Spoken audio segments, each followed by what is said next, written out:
Good morning everyone. आज का हमारा टॉपिक है चैप्टर 1 सॉलिड स्टेट, क्लास 12 का चैप्टर 1 है। इसमें हम पढ़ेंगे कि ठोस क्या होते हैं। सबसे पहले हम पढ़ेंगे ठोस क्या होते हैं।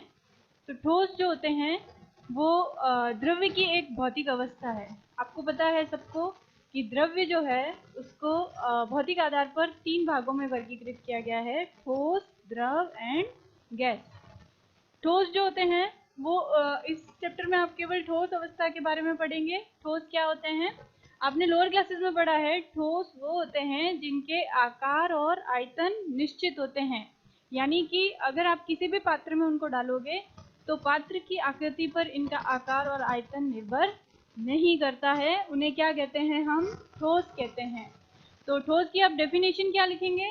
ठोस द्रव्य की वह अवस्था है जिसमें अवयवी कण प्रबल अंतर आणविक आकर्षण बलों से बंधे होते हैं।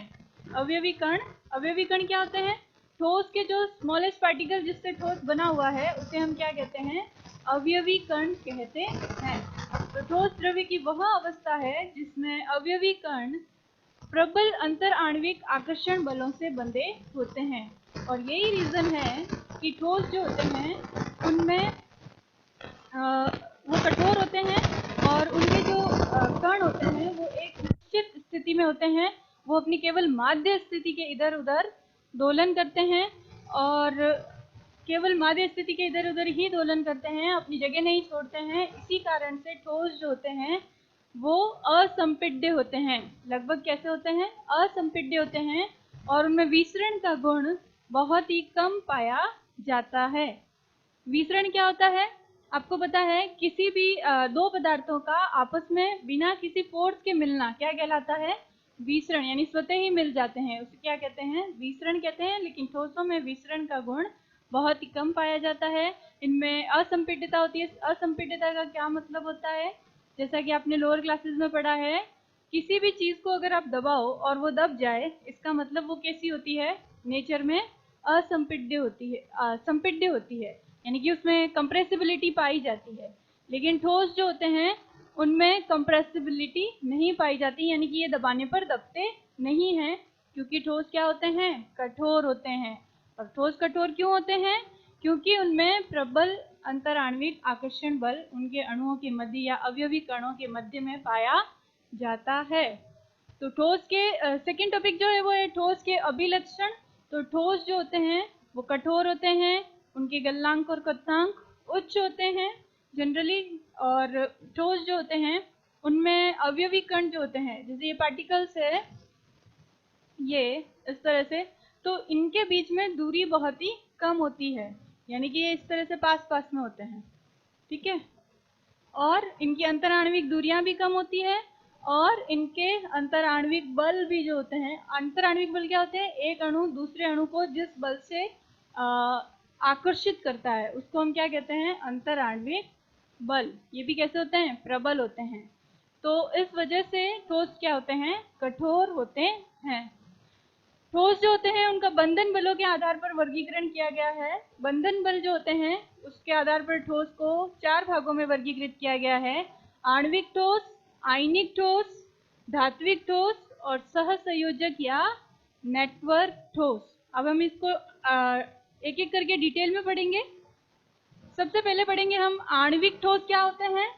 आणविक ठोस जो होते हैं, आपको इसको इस तरह से टेबल बना के याद करना है कि आणविक ठोस जो होते हैं उनमें अवयवी कण कौन से होते हैं, उनकी भौतिक प्रकृति क्या होती है, उनमें किस प्रकार के बंधन बल पाए जाते हैं और उनका क्या गलनांक होता है, उनकी चालकता कैसी होती है और एग्जाम्पल।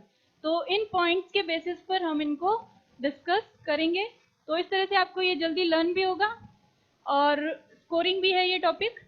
तो ठोस, आणविक ठोस जो होते हैं, सबसे पहली बात है कि आणविक ठोस में अवयवी कण कौन से होते हैं, यानी कि आणविक ठोस किसके बने होते हैं। तो आणविक ठोस जो होते हैं उनमें अवयवी कण जो होते हैं वो अणु होते हैं। नाम से ही पता चल रहा है आणविक, यानी कि इनमें अवयवी कण क्या होंगे? अणु होते हैं। अणु तो होते हैं, तो हम यहाँ पर लिख लेंगे ध्रुवीय, अध्रुवीय और हाइड्रोजन बंध युक्त। इनमें क्या डिफरेंस है? क्योंकि आणविक ठोस को अगेन 3 पार्ट्स में डिवाइड किया गया है: ध्रुवीय ठोस, अध्रुवीय ठोस और हाइड्रोजन बंधन युक्त आणविक ठोस। तो यहाँ पर इन तीनों में अवयवी कण जो होते हैं वो होते हैं ध्रुवीय ठोस में होते हैं ध्रुवीय अणु। क्या होते हैं? ध्रुवीय अणु। जबकि अध्रुवीय ठोस में क्या होंगे? अध्रुवीय अणु। अब ये ध्रुवीय होता क्या है? आपके माइंड में आ रहा होगा कि ध्रुवीय का क्या मतलब होता है।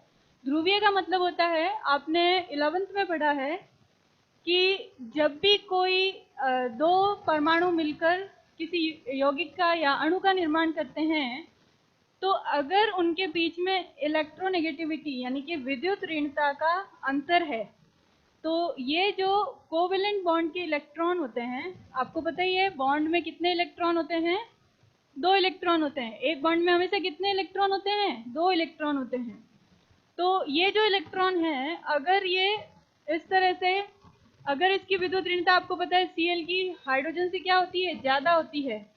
तो अगर Cl की विद्युत ऋणता ज़्यादा है तो ये इलेक्ट्रॉन जो होते हैं वो पार्शियली किसकी तरफ शिफ्ट हो जाते हैं? क्लोरीन पर शिफ्ट हो जाते हैं। मतलब वो मिड में नहीं रहते हैं। जबकि कोवेलेंट बॉन्ड या सहसंयोजक बंध के इलेक्ट्रॉन कहाँ रहने चाहिए? दोनों के मध्य में रहने चाहिए, क्योंकि यहाँ इलेक्ट्रॉनों का क्या हुआ है? साझा हुआ है।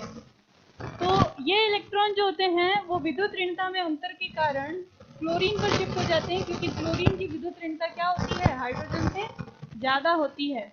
तो क्लोरीन पर पार्शियल नेगेटिव चार्ज आ जाता है और हाइड्रोजन पर पार्शियल क्या आ जाता है? पॉजिटिव चार्ज आ जाता है। और इसीलिए इस अणु को हम क्या कहेंगे? ध्रुवीय अणु, क्योंकि यहाँ ध्रुव क्रिएट हो गए।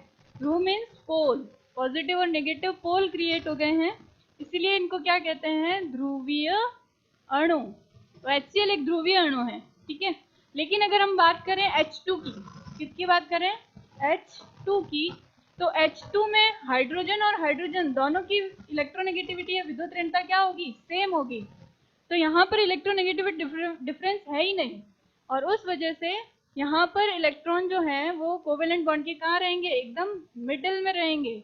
और इसीलिए ये अणु जो है वो अध्रुवीय अणु है। तो जब दो परमाणुओं के बीच में इलेक्ट्रोनेगेटिव डिफरेंस होता है तो उसको ध्रुवीय अणु कहते हैं, और अगर इलेक्ट्रोनेगेटिव डिफरेंस नहीं होता है तो उसे हम क्या कहते हैं? अध्रुवीय अणु। तो अब ये कॉन्सेप्ट क्लियर हो गया होगा कि ध्रुवीय अणु क्या होते हैं और अध्रुवीय अणु क्या होते हैं। तो अवयवी कण ध्रुवीय ठोस में कैसे होते हैं? ध्रुवीय अणु होते हैं, जबकि अध्रुवीय ठोस जो होते हैं उनमें अध्रुवीय अणु होते हैं। इसी तरह से अगर हम बात करें हाइड्रोजन बंधन युक्त, इनमें कैसे होते हैं अणु?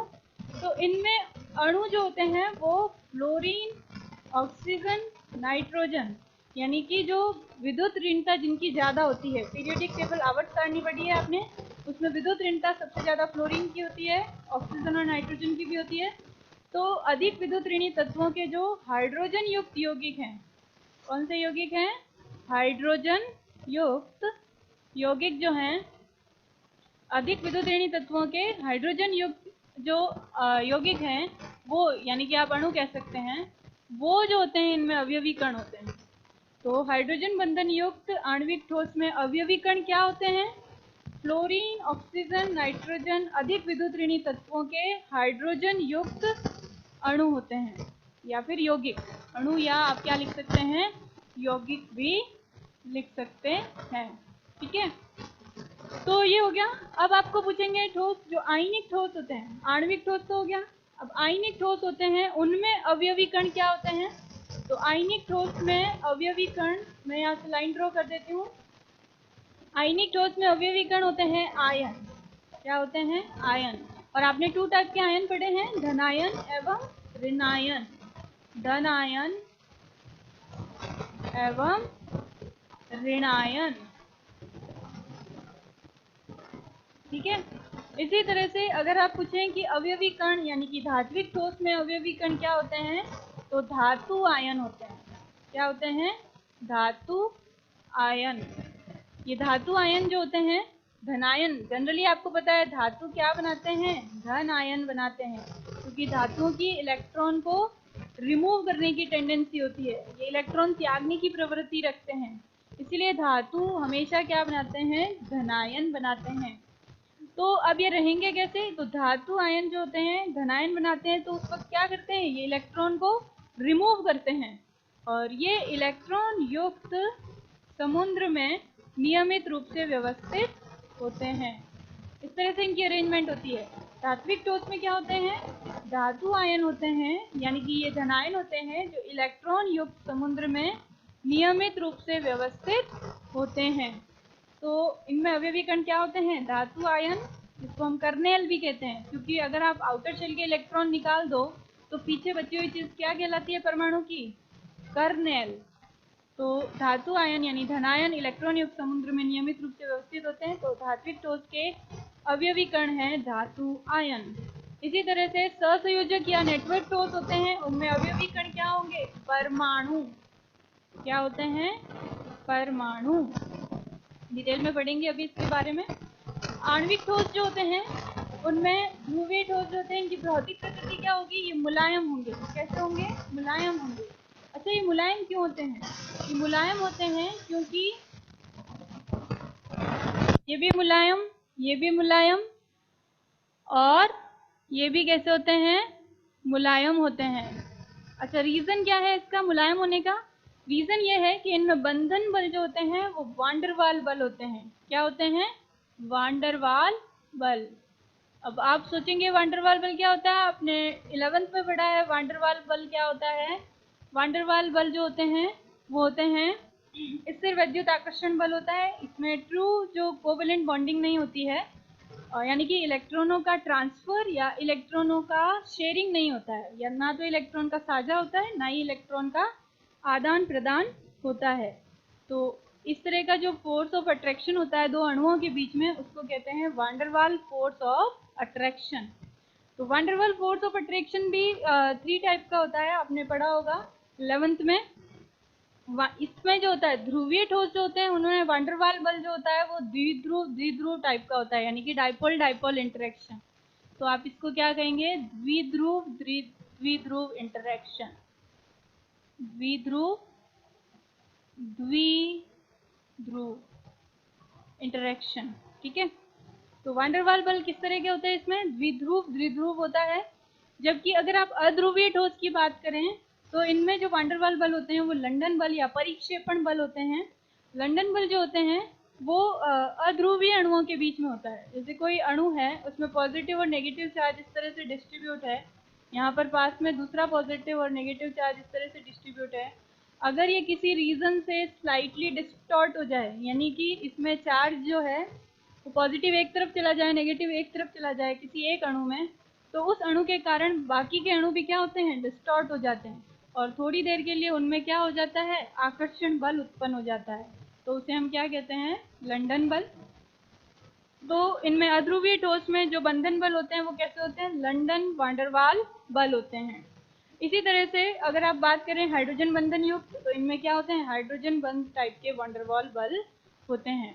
तो अगर आप बात करें कि सबसे ज्यादा स्ट्रॉन्ग कौन से होते हैं, तो हाइड्रोजन बंध होते हैं, उसके बाद होते हैं वांडरवाल द्विध्रुव टाइप के, और उसके बाद होते हैं लास्ट में लंदन या परिक्षेपण बल। ये सबसे वीक होता है, इसलिए सबसे कम गलनांक किनका होगा? अध्रुवीय ठोस का। हालांकि ध्रुवीय ठोस का गलनांक भी कम होता है लेकिन इनसे ज्यादा होता है, और इनका गलनांक थोड़ा इन दोनों से क्या होगा? ज्यादा होगा। डिपेंड करेगा किस पर? बंधन बलों के आधार पर। इसी तरह से अगर हम बात करें चालकता की, तो कंडक्टिविटी ये सारी कुचालक होते हैं। हाइड्रोजन बंधन युक्त भी कुचालक होंगे, अध्रुवीय ठोस भी कुचालक होंगे, ध्रुवीय ठोस भी कैसे होते हैं? कुचालक होते हैं। लेकिन ध्रुवीय ठोस जो होते हैं वो जल जैसे ध्रुवीय विलायकों में विलय होते हैं, जबकि अध्रुवीय ठोस जो होते हैं वो जल में अविलय होंगे, क्योंकि ये अध्रुवीय है। और आपने देखा होगा विलयता डिपेंड करती है कि समान में घुलता है। तो अगर ध्रुवीय ठोस हैं तो वो ध्रुवीय विलायकों में घुलेंगे, अध्रुवीय ठोस हैं तो वो किस में घुलेंगे? अध्रुवीय विलायकों में। तो ये जल में नहीं घुलता है। हाइड्रोजन बंधन युक्त जो होते हैं ये वाटर में सॉल्युबल होते हैं, जल में घुल जाते हैं।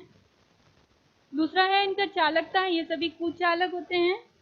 रीजन है कि ध्रुवीय ठोस जो होते हैं, अध्रुवीय ठोस जो होते हैं और हाइड्रोजन बंधन युक्त होते हैं, चालकता के लिए रेस्पॉन्सिबल होते हैं फ्री आयन, या तो मुक्त इलेक्ट्रॉन होने चाहिए या मुक्त आयन होने चाहिए। ना तो इनमें मुक्त इलेक्ट्रॉन है और ना ही मुक्त आयन है, ये इनकी चालकता, ये कैसे होते हैं, कुचालक।